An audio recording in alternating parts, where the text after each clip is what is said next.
Сәлеметсіздер ме оқушылар? Бүгінгі жаңа сабақ 98-ші сабақ. Ғажайыптар еліне саяхат. Айға алғашқы сапар. Бұл неміс ертегісі. Оны неміс жазушысы Рудольф Эрих Респе жазған.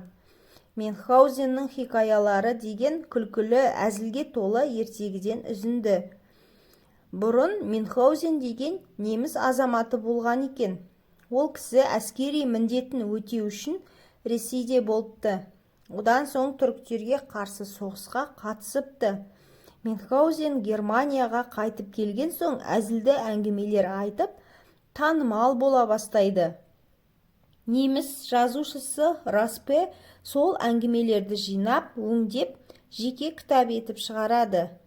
Бұл шығармада неміс барондарына тән әдепсіздік, мәдениетсіздік, мақтаншақтық сияқты өрескел мінездер көрсетілген.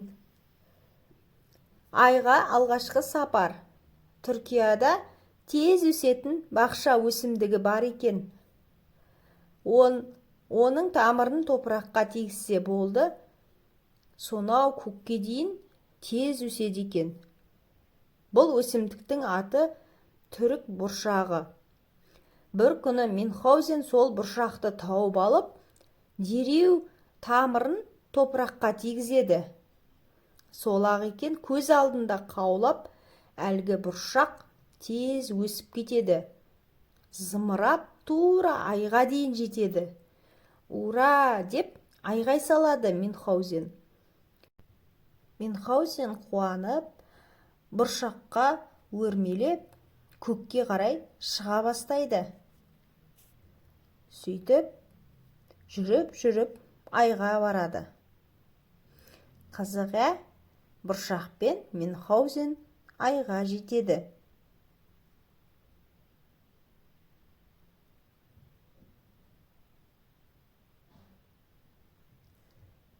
Айға барған соң, Мюнхгаузен балтасын іздейді. Бірақ таба алмайды. Айда, балта да күмістің түсі сияқты еді. Күмістің үстінде жатқан күміс көріне қоймайды ғой. Тентіреп жүріп әйтеуір балтасын тауып алады. Балтасы шіріген сабанның үстінде жатыр екен.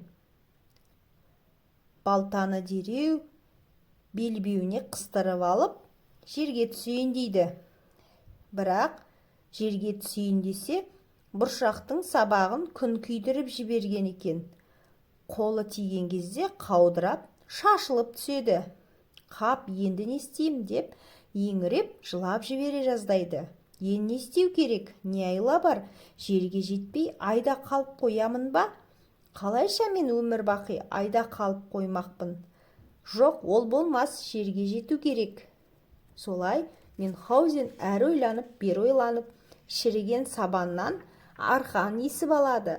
Бірақ ол арқан қысқа болады. Сонда да амалдап, ептеп, сол арқанмен жайлап түсе бастайды.